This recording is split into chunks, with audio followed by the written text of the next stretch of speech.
देखिए, रेखा गुप्ता को लेकर जो चर्चा हो रहा है उसके गठबंधन में भी कई सवाल खड़े हो रहे हैं। आज देखे होंगे जब आज अभिषेक कुमार बंटी की सभा हो रहा तो सभा मंच पर गठबंधन के एनडीए गठबंधन समस्त बड़े नेता वहां पर मौजूद थे, लेकिन जब आरजेडी का जब पूरे बैठक चल रहे थे उनकी सभाएं जब हो रही थी कार्यालय में जी हम उसी का जवाब दें। मुख्यमंत्री बीजेपी के हैं, केंद्र में सरकार बीजेपी की है और एनडीए में देखिए एनडीए में तमाम बड़े नेताओं की आप चर्चा कर रहे हैं तो लोजपा के लोग नजर आए, खुद उपेंद्र कुशवाहा नजर आए, जीतन राम मांझी के पार्टी के प्रदेश अध्यक्ष अनिल कुमार नजर आए और बीजेपी के सांसद रविशंकर प्रसाद से लेकर तमाम नेता, संजय मयूख से लेकर तमाम नेता एक मंच पर नजर आए।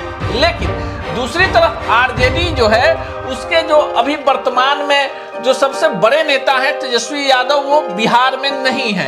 दूसरी तरफ कांग्रेस और आरजेडी के बीच खटर पटर अभी से नहीं, विधानसभा चुनाव के बाद देखिए रेखा गुप्ता को भी लेकर लोग जिस तरह की संभावना जता रहे हैं कि प्रशांत किशोर और अभिषेक बंटी में आमने सामने की लड़ाई होगी, लेकिन रेखा गुप्ता को भी बांकीपुर में कमजोर आंकने की गलती नहीं आई अभिषेक कुमार बंटी से है, कह रहे हैं ना कि अभिषेक कुमार बंटी से है। हाँ, लेकिन रेखा गुप्ता को बता रहे वो तीसरे नंबर है। लेकिन बीजेपी कह रही है कि हमारी लड़ाई किसी से नहीं। इस लड़ाई को बांकीपुर के उपचुनाव को अगर किसी ने हाईटेक बना दिया है तो प्रशांत किशोर ने। तमिलनाडु के मुख्यमंत्री, बड़े साउथ के स्टार थलपति आ रहे हैं उनके लिए, शत्रु यानी पटना साहिब के पूर्व सांसद शत्रुघ्न सिन्हा उनके प्रचार में नजर। पशुपति कुमार पारस की पार्टी ने भी उम्मीदवार उतार दिया है। लालू प्रसाद यादव के बड़े बेटे हैं तेज प्रताप यादव, उन्होंने बीना मानवी को उतारा और देखिए बीना मानवी भी पटना के लिए एक जानी पहचानी चेहरा है। रेखा गुप्ता का जब नॉमिनेशन था इतनी बड़ी सभा नहीं हुई थी, लेकिन अभिषेक कुमार बंटी का बड़ा सभा, क्या मैसेज देना चाह रहे थे जो जिस समाज से आती है और ये कायस्थ समाज से आते हैं, तो क्या लग रहा है कि जो वोट तो एक तो 18% कहे तो कहा जा रहा है कि जो यादव समाज है, मुस्लिम समाज है, ये जो है आरजेडी का कट्टर वोटर है और उसके बाद जो कायस्थ समाज का वोट है वो एकदम बीजेपी का एकदम कट्टर है। लेकिन क्या जो समाज वर्णमाल समाज के बारे में कहा जाता है जो गुप्ता समाज है वो वोट बहुत कम डाइवर्ट कर पाते हैं आरजेडी की। देखिए कहीं ना कहीं बीजेपी ने बड़ा क्लियर मैसेज दिया है कि भाई अब बीजेपी जो है कार्यकर्ताओं की पार्टी है और यहाँ पर किसी भी कार्यकर्ता को बीजेपी किसी भी महत्वपूर्ण पद पर चुनाव के लिए अपना उम्मीदवार घोषित कर सकती है। और वैसे मतदाता जो है वो बीजेपी के कैडर वोटर माने जाते हैं, लेकिन शहरी क्षेत्र में स्वजातीय वोटरों का रुझान जो है रेखा गुप्ता की तरफ है। तो ये मैसेज दिया गया कि प्रशांत किशोर ब्राह्मण के उम्मीदवार हैं। हालांकि प्रशांत किशोर अपनी सभाओं में कह रहे हैं कि हम सबके उम्मीदवार हैं और मेरे जीत से चर्चा होगी, हार से कोई चर्चा नहीं होगी। नमस्कार, मेरा नाम है अभिमन्यु कुमार, आप देखना शुरू कर दिए स्वराज पोस्ट। देखिए बांकीपुर विधानसभा उपचुनाव को लेकर पूरे देश भर में चर्चा है। आपको बता दें नितिन नवीन राज्यसभा चले गए और यह सीट खाली हो गया। हमारे साथ बातचीत करने के लिए वरिष्ठ पत्रकार अनूप नारायण सिंह है। हम समझेंगे कि आखिर प्रशांत किशोर, रेखा गुप्ता राजद से उम्मीदवार हैं और आपको बता दें अब जो है अभिषेक कुमार बंटी की भी खूब चर्चा हो रहा है।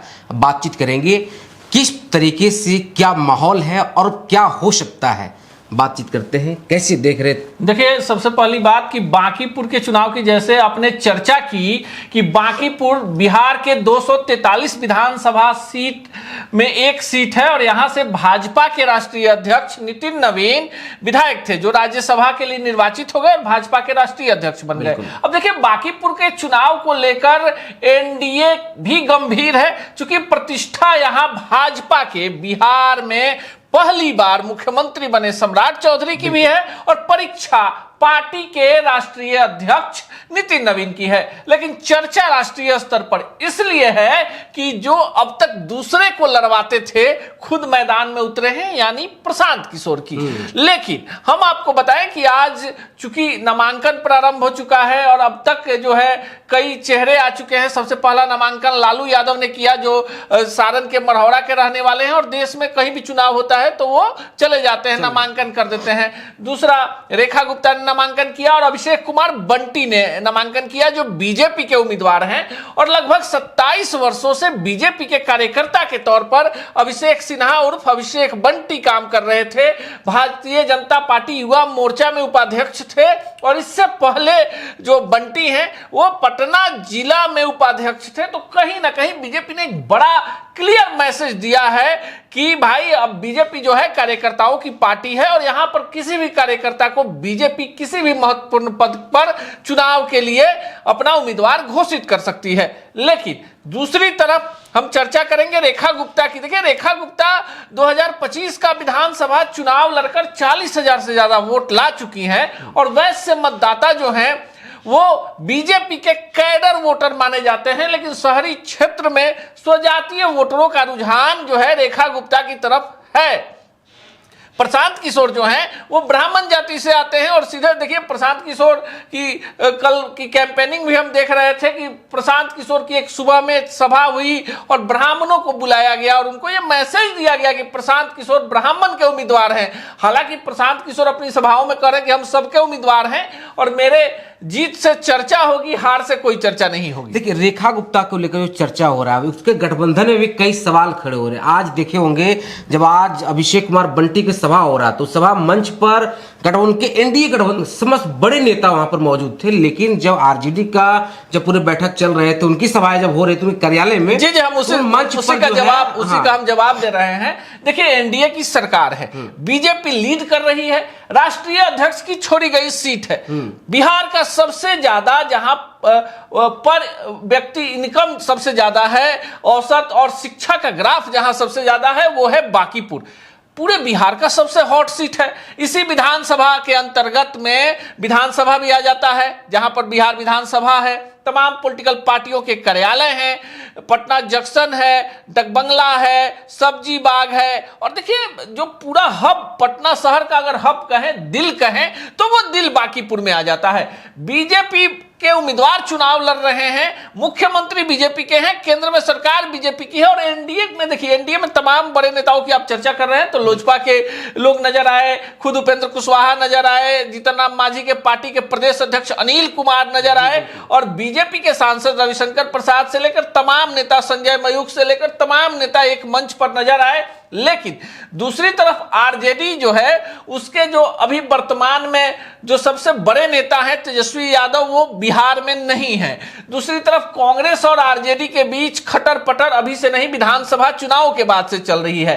कम्युनिस्ट पार्टियों का अपना जो कैडर है उनकी कैडर पर आरजेडी डिपेंड है। लेकिन जो देखिए रेखा गुप्ता को भी लेकर लोग जिस तरह की संभावना जता रहे हैं कि प्रशांत किशोर और अभिषेक बंटी में आमने सामने की लड़ाई होगी, लेकिन रेखा गुप्ता को भी बांकीपुर में कमजोर आंकने की गलती नहीं की जा सकती है। लोकतंत्र में कई सारे ऐसे उदाहरण है कि दो बड़े दलों की लड़ाई में कोई तीसरा बाजी मार जाता है। प्रशांत किशोर तो कह रहे हैं हमारी लड़ाई अभिषेक कुमार बंटी से है, कह रहे हैं ना कि अभिषेक कुमार बंटी से है। हाँ, लेकिन रेखा गुप्ता को बता रहे वो तीसरे नंबर है। लेकिन बीजेपी कह रही है कि हमारी लड़ाई किसी से नहीं है। देखिए बहुत सारी चीजें वायरल भी हो रही हैं, लेकिन वो खुलेआम बीजेपी कह रही है कि हमारी भाई लड़ाई किसी से नहीं है, जिसको लड़ना है आ जाओ, ये बांकीपुर की जनता चुनाव लड़ रही है। लेकिन देखिए प्रशांत किशोर पर हम इतना जरूर कहेंगे कि इस लड़ाई को, बांकीपुर के उपचुनाव को अगर किसी ने हाईटेक बना दिया है तो प्रशांत किशोर ने।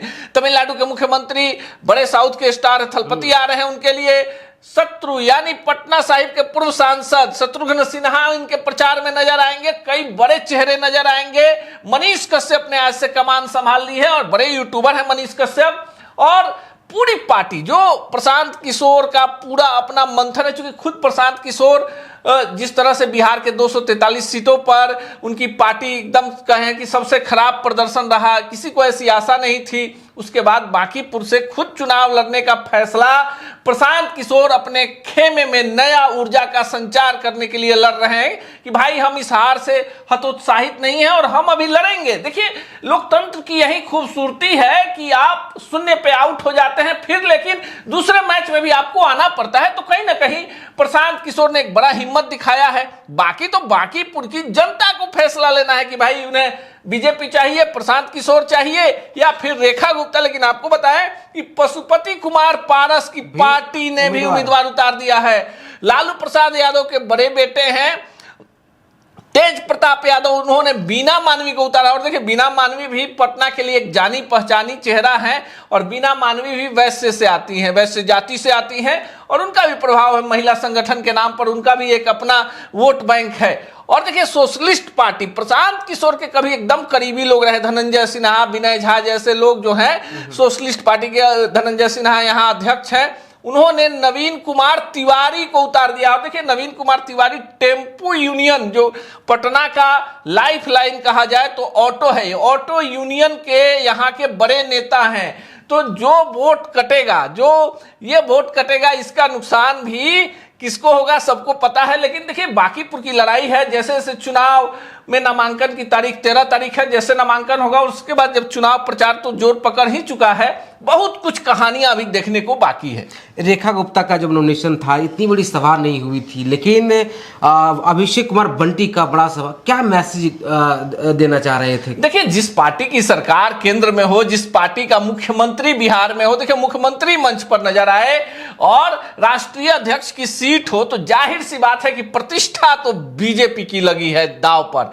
और ये बड़ा मैसेज देने का कोशिश था कि इस उपचुनाव को एनडीए, बीजेपी और तमाम घटक दल जो है वो हल्के में नहीं ले रहे हैं, इसको एक बड़े प्रतिष्ठा के रूप में ले रहे हैं। और यही कारण था कि तमाम बड़े नेता उस मंच पर नजर आए और ये मैसेज देने का प्रयास किया गया कि बांकीपुर की जनता ने जिस तरह से बीजेपी को लगातार यहां से जिताया है, इस बार बीजेपी जनता को यह विश्वास दिलाना चाहती है कि भले उम्मीदवार बंटी हो पर लड़ रहे हैं नितिन नवीन। अभिषेक कुमार बंटी एक फोटो वायरल हो रहा है, आप देखे होंगे, क्या है वो फोटो का? देखिए वो तस्वीर जो बंटी की वायरल हो रही है 2023 का मामला है, विधानसभा घेराव का मामला था। और बिहार में जो प्रदेश अध्यक्ष थे वो सम्राट चौधरी बन चुके थे, डकबंगला चौराहे पर लाठी चार्ज हुआ था और हम लोग इस बात के प्रत्यक्ष गवाह हैं, जिसमें भाजपा सांसद जनार्दन सिंह सिग्रीवाल पर लाठी चल गई थी, अरवल के एक बीजेपी कार्यकर्ता की मौत हो गई थी और अभिषेक बंटी जो थे उस समय पटना जिला के उपाध्यक्ष थे, तो उनके शरीर पर जो लाठियों का दाग था, लोग सवाल कर रहे थे कि भाई बंटी कौन है, बंटी को क्यों दे दिया गया, इतनी हॉट सीट थी, नितिन नवीन, कई सारे दावेदार थे। तो ये फोटो एक प्रतीकात्मक है कि जो संगठन का आदमी है, किसी भी पार्टी का कार्यकर्ता हो, इसीलिए अपने पार्टी की सेवा करता है कि जब मौका आएगा तो पार्टी उसे मौका देगी। रेखा गुप्ता जो जिस समाज से आती है और ये कायस्थ समाज से आते हैं, तो क्या लग रहा है कि जो वोट तो एक तो 18% का है, तो कहा जा रहा है कि जो यादव समाज है, मुस्लिम समाज है, ये जो है आरजेडी का कट्टर वोटर है, और उसके बाद जो कायस्थ समाज का वोट है वो एकदम बीजेपी का एकदम कट्टर है। लेकिन क्या जो समाज वर्णमाल समाज के बारे में कहा जाता है, जो गुप्ता समाज, वो वोट बहुत कम डाइवर्ट कर पाते आरजेडी की। देखिए बांकीपुर में इस तरह का कोई जातीय समीकरण है नहीं। हमने आपको कहा कि पढ़े लिखे लोग हैं, बांकीपुर में दो ही तरह के लोग हैं, या तो मकान मालिक हैं या तो किराएदार हैं। और सरकारी नौकरी करने वाले लोगों की ज्यादा तादाद है, पर वो वोटर नहीं है। जो बाहर से आके रेंटर हैं, किराएदार हैं, वो भी वोटर नहीं है। तो वो जो वहां के मूल निवासी हैं, वहां पर कायस्थों का वर्चस्व है और उस वर्चस्व को तोड़ना इतना आसान नहीं है। बीजेपी शहरी क्षेत्र में प्रारंभ से ही, लालू प्रसाद यादव जिस समय एकदम चरम पर थे, उस समय भी शहरी क्षेत्र में बीजेपी मजबूत रही, परिसीमन के बाद से और ज्यादा मजबूत हो गई। इसीलिए स्वर्गीय नवीन किशोर प्रसाद सिन्हा और उसके बाद नितिन नवीन ने इस सीट से लगातार जीत का तिकरी चौका, पचवा, छठा ऐसे करते करते एक बड़ा रिकॉर्ड बना दिया।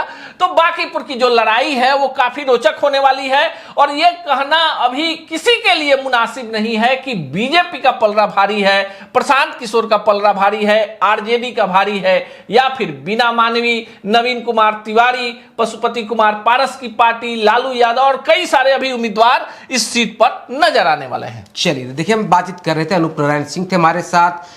बिल्कुल एक एक चीज को बारीकी से एक एक बात इन्होंने बताया। बाकी इनकी बात पर आप क्या सोचते हैं, अपनी राय जरूर जी कमेंट के माध्यम से। बाकी आपका बहुत शुक्रिया, बहुत धन्यवाद। गोल, जहां 28 वर्षों के सफर में 18,000 से भी अधिक छात्रों ने डॉक्टर एवं इंजीनियर बनकर सफलता की ऊंची उड़ान भरे है, जहां साधारण छात्र भी बिहार एवं झारखंड टॉपर बनकर बड़ा इतिहास बना रहे हैं। दूरदर्शी शिक्षाविद श्री विपिन सिंह के मार्गदर्शन में मेडिकल एवं इंजीनियरिंग के लाखों छात्रों के लिए आशा की किरण के रूप में गोल, द रिजल्ट फैक्ट्री